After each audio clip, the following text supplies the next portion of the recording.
What's up, Youth United? I'm very excited that you are here today. My name is Coleman Marion. I am the ministry leader of Youth United. Like I said, I'm just so excited that you're here as we are going to be concluding our series about the U effect.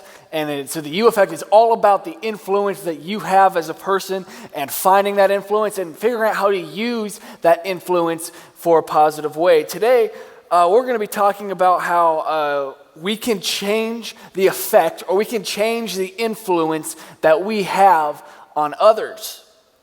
And so I want to talk about this thing that we talk about at school all the time. I remember doing it in elementary school, and it still comes up as you go into middle school and high school and so on. We still talk about these things, and it's cause and effect. I think we all know what cause and effect is. It's one thing happens, and because that one thing happens, something else happens, and something else becomes out of the one thing that happened. And in our life, we have situations where there's a cause and an effect. Maybe you failed that test, and because you failed that test, the effect is you don't get to play video games all weekend because your parents are upset with you.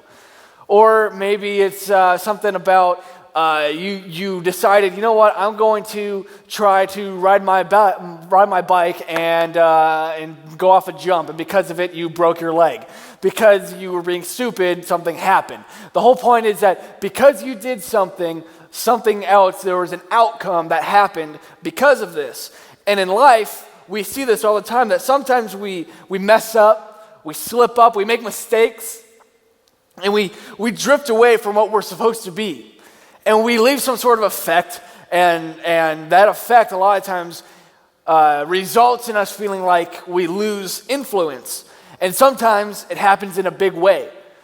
Like sometimes we have some really large things in our life that happen to where we lose a lot of influence with people. This could be something as big as an issue with drugs. This could be something as big as running with police. This could be something as big as sending inappropriate pictures to somebody, where once people find out about it, they start treating us different because that's the effect of the decision that we made. And sometimes it happens more so than others. And then sometimes it happens in little, small ways. This happened to me one time with one of my very close friends.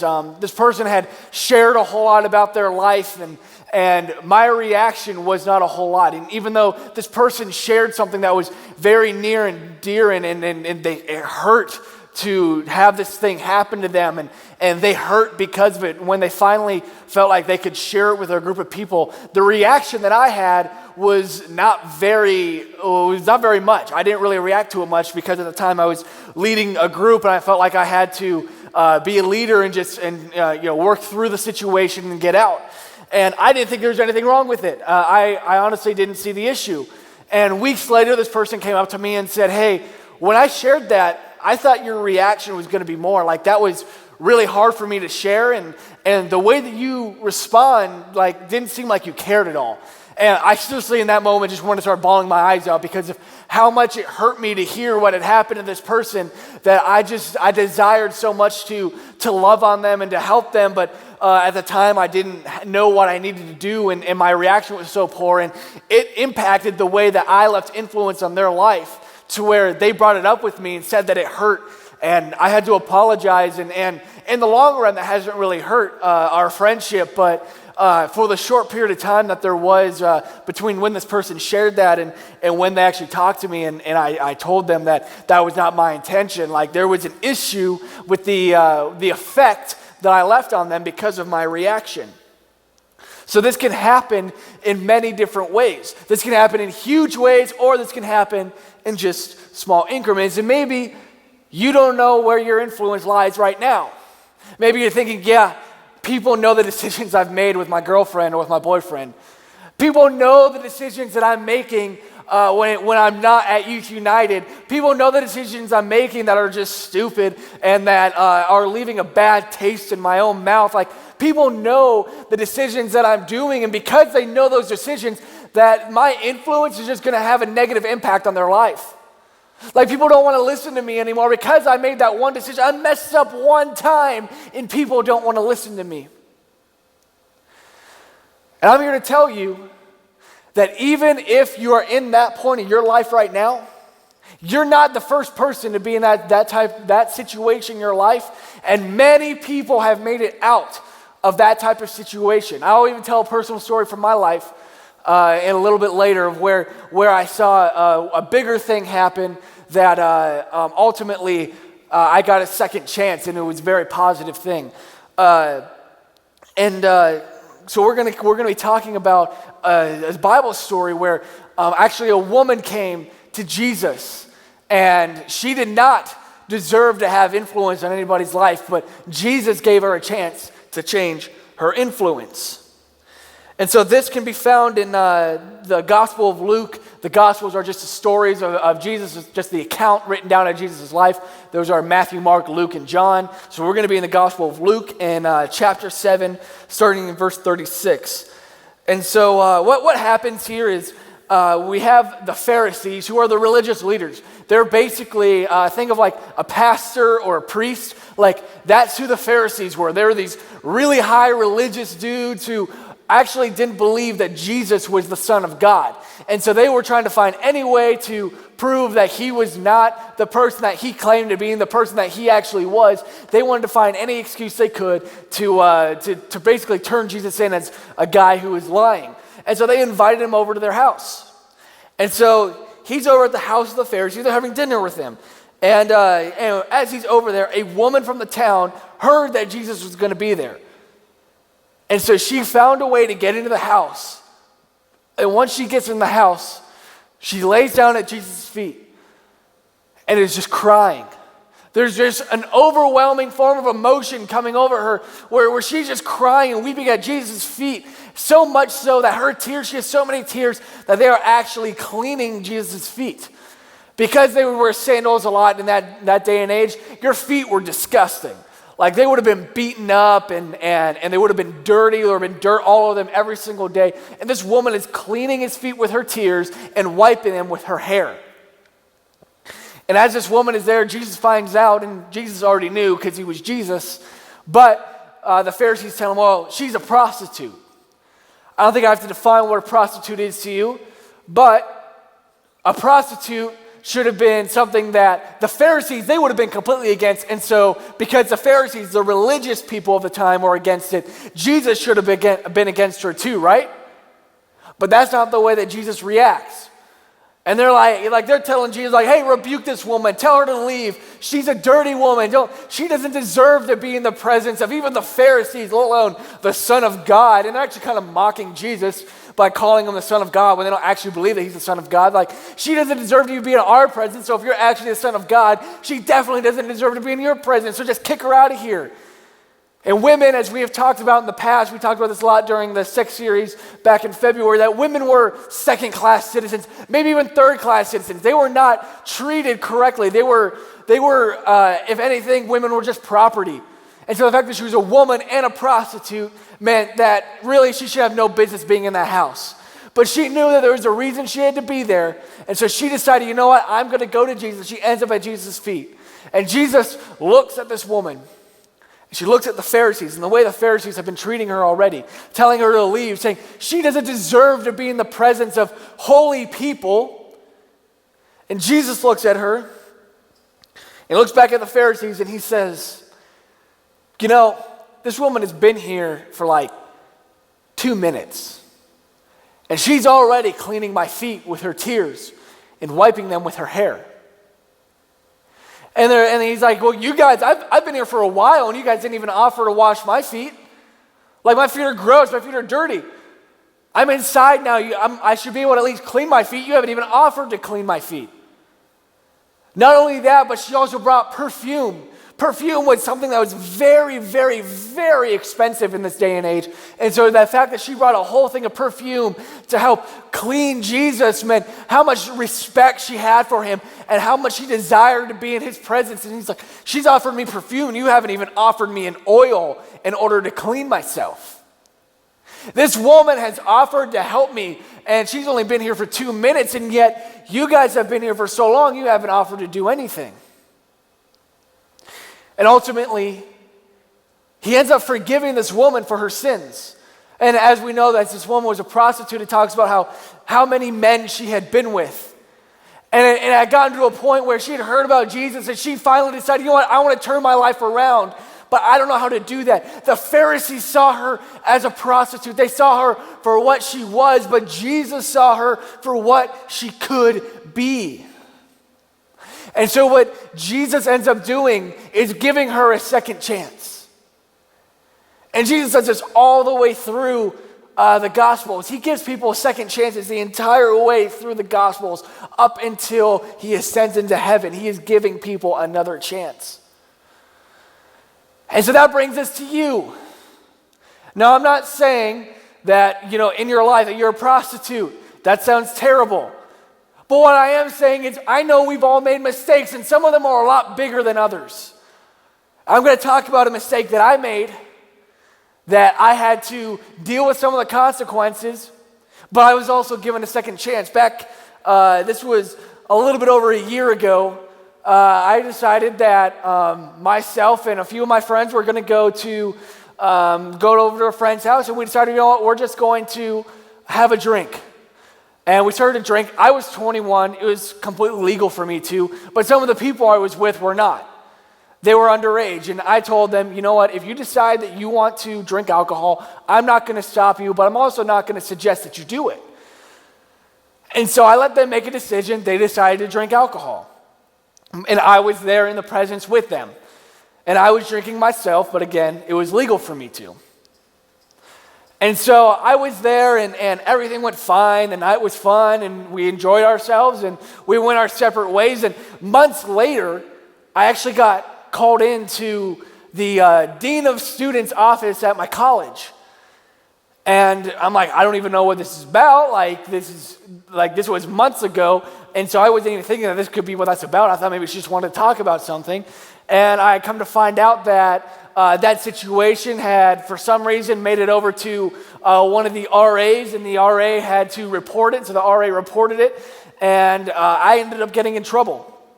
And I was pretty upset. I was like, I wasn't even in the wrong, right? I wasn't in the wrong. I was allowed to drink. I was old enough, and I just didn't stop the other people from having the enjoyable time they wanted. And I told the dean of students this, and ultimately me and my friends, we got in trouble.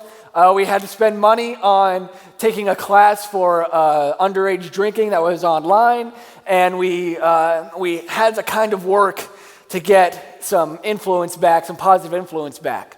And it wasn't easy. It took a little while for even our dean of students, who I was actually fairly close to at the time, to trust me and trust my friends in the way that she did before that.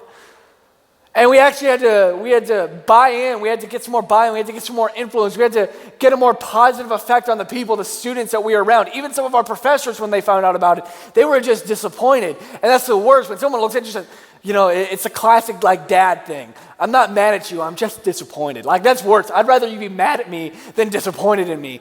And there were a lot of people who were disappointed. And ultimately, we had to come to work, which I was working here at Relevant. I was an intern at the time. And I had to tell our bosses that we got in trouble. And instead of going to our direct boss, we actually went to the boss of our boss, and ultimately the bosses of all the bosses, and the lead pastor here at Relevant. And we had to tell them that we got in trouble, and that we were taking this class now, and all this stuff happened, and it was one of the best reactions, because we had some really hard reactions with this situation. We really struggled with people just being upset with us and saying, you guys have to do better than that, you know better than that, just getting mad at us. And actually our boss looked at us and said, hey, was that a stupid idea? I said, yeah, it was. And he said, did you learn from it? I'm like, yeah. Yeah, we did. And he said, are you going to make the same mistake again? We said, no, we will not make the same mistake again. And he said, okay. If you promise you're not going to make this mistake again, then we'll move on. It was stupid. You're already getting in trouble somewhere. They're making you pay $150 to take this class. You're already getting in trouble somewhere, so you might as well, we're going to give you a second chance. And I was afraid we were going to go into that meeting, we were going to maybe even lose our jobs because of how mad people were reacting. And our boss was like, no, we're going to give you this second chance. Now, don't mess up again. You mess up again, we're going to have bigger issues. But right now, for this time, you got a second chance. You admitted that you were being stupid, and you said you're not going to do it again, so we're going to move on.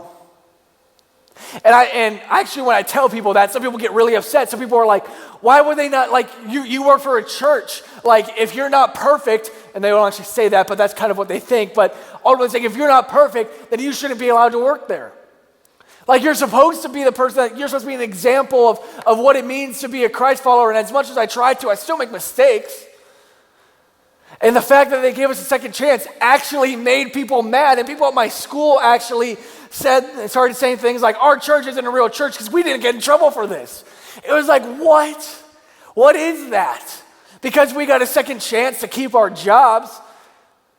Some people were negatively looking at the place that we worked. And really, the reaction to that second chance, is more of what Jesus would have done anyways than actually rebuking. We prove that in this story, that Jesus was all about giving a second chance. That if you came to Jesus and you said, you know what? I messed up. I did this and I messed up. And you asked for that second chance, Jesus gave you that second chance. It happened with this woman. It happens with Peter. Peter says, I didn't know Jesus 3 times before Jesus dies. And ultimately, he comes to Peter and says, Peter, did you do something stupid? He's like, yes, I did. And ultimately, he tells Peter, you get a second chance. Jesus gives people second chances, and that didn't stop when he ascended to heaven. That continues now. That continues still today. You still have another chance to change the influence that you have, to change the effect that you leave on people. You still have the opportunity to change that if you are currently leaving a negative impact on people's lives. But there are 3 simple steps for you to do this. If you think that you are leaving a negative impact on somebody, whether it's one person or a large group of people, if you think you are currently leaving a negative influence on them, I have 3 steps, 3 apparently, 3 steps for you to take in order to get a second chance, not only from God, but also to work towards getting a second chance from other people. 1, the first step you do is reflect. You need to ask yourself, what are some of the decisions that I have made? What are some of the causes, going back to that cause and effect, what are some of the causes that have led to the effect of me having a negative influence on people? What are some of the things that I have done because of that, have made me leave a negative impact on people? Number 2 is to confess. Now, I know people don't really like that word confess. Like that's it means you have to admit that you did something wrong. And a lot of people, that irks them. It grinds them the wrong way. They don't want to talk about the wrong things they did. They just kind of want to move on from it. And they want to pretend like it didn't happen. I'm a perfect example of that. I'd rather just move on and not talk about it. But you have to confess not only to yourself, but also confess to Jesus that, yes, I made this mistake. This is the specific mistake that I made. And confess that it was stupid or it was a mistake. You have to confess that to him. And thirdly, you have to leave it at Jesus' feet. Think about what that woman did. The woman went to Jesus. And she didn't just go to Jesus and try to have a casual conversation about it. She didn't just go to Jesus and expect that he was going to give her a second chance because she had no idea. She didn't just go to Jesus and just like expect that this thing was going to happen. She went to Jesus and she fell at his feet. She had already reflected, and in a physical way she was confessing. And then in a physical way she fell at his feet. Now today you're like, how do I fall at Jesus' feet? Jesus is not around. But when you confess, you have to just give it back to him. And trust that he is giving you a second chance. And if he can give you a second chance, then trust me, the people you're leaving a negative influence on, the people you're negatively leaving an effect on, they are also going to give you a second chance. But in order for that second chance to go right, you first need to be right with God before you can get right with other people. When this situation with me happened, I was just kind of in a point where I was like, yeah, I'm okay with God, and I'm good with everybody else, but once the relationship started to go away because of the situation, I knew I had to get better than all right with God. I knew that, you know what, I had to make sure that God was cool, that I had to make sure that, you know what, the situation, the decision that I made, yes, it was a mistake, and I want forgiveness for that. I want a second opportunity to leave an impact on people's lives. And after I did that, I felt like, you know what, Jesus is giving me that second chance. My job said, you know, we're going to give you that second chance. Not only did they give me that second chance, they actually ended up hiring me to lead their middle school ministry, which ultimately led me to leading the high school ministry and what I'm doing now. That sometimes it takes a mistake for you to figure out the true purpose and the true meaning and the true way that you are going to leave an impact on people's lives. Sometimes it first takes a negative effect, it takes a negative cause, it takes a negative something to happen in your life for that effect to become something positive later on. Because of that situation in my life, I have learned how to make better decisions. Because of that situation in my life, I have figured out that, you know what, the decisions I make leave an impact on other people. It's not just about me. It's about other people too. And so I encourage you, right now, if you know that you've made some stupid decisions, if you know that you messed up in some way, if you know that whatever it is, that there was something negative that happened in your life that people are knowing about now, and because of it, you are living a negative influence on their life, that you do those three things, that you reflect, that you confess, and that you leave it at the feet of Jesus. Now, in our small groups, we're going to be talking about those steps, and this is a great first step for you to take, is by talking about it in your small group. And I know that for some of you, that is super uncomfortable, talking about it with a group of people. You don't know how they're going to react. But guys, right now, if somebody in your small group today, if they share something that they did, that they know, like maybe you even already know it, but they haven't admitted it yet. If they share it, then we need to start with the heart of Jesus and be like, you know what? I forgive you for the mistake you made, and I'm going to give you a second chance, and I know Jesus is going to do the same thing. So it is our job as people who are part of a small group to not think differently about people because of the decisions they made, and like Jesus, not hold the past against them, but instead know the person they could be if they learn from this and encourage them to learn from it. So as we break out into our small groups, we're just going to be talking about those three steps that we can be taking: the reflect, the confess, and the leave it at the feet of Jesus. Now, if you're not a part of a small group, there will be a link in the description of this video, just right down below. That's going to lead you to a room that either myself or Seth Monteith will be a part of, and we will be able to guide you to a small group that that's based on your age and whether you're a boy or a girl, and we'll just get you into a small group that's with people who are your peers, and that way you are able to start forming a community around you. So if you don't have a small group yet, hit the link in the description, and it'll take you right to a Zoom call with myself or with Seth Monteith, and we'll be happy just to guide you to where you need to go next. And if you're a part of a small group, guys, right when this video is done, we're just going to head right into those groups. We're going to have group time for a little bit, and then I hope to see you guys next week again, and hopefully maybe in the next few weeks, maybe soon, we'll be back together in person and not have to do this whole Zoom call and video stuff anymore. But until then, guys, I hope you guys have a great small group. I'm going to pray for us, and then the video will be over. So pray with me.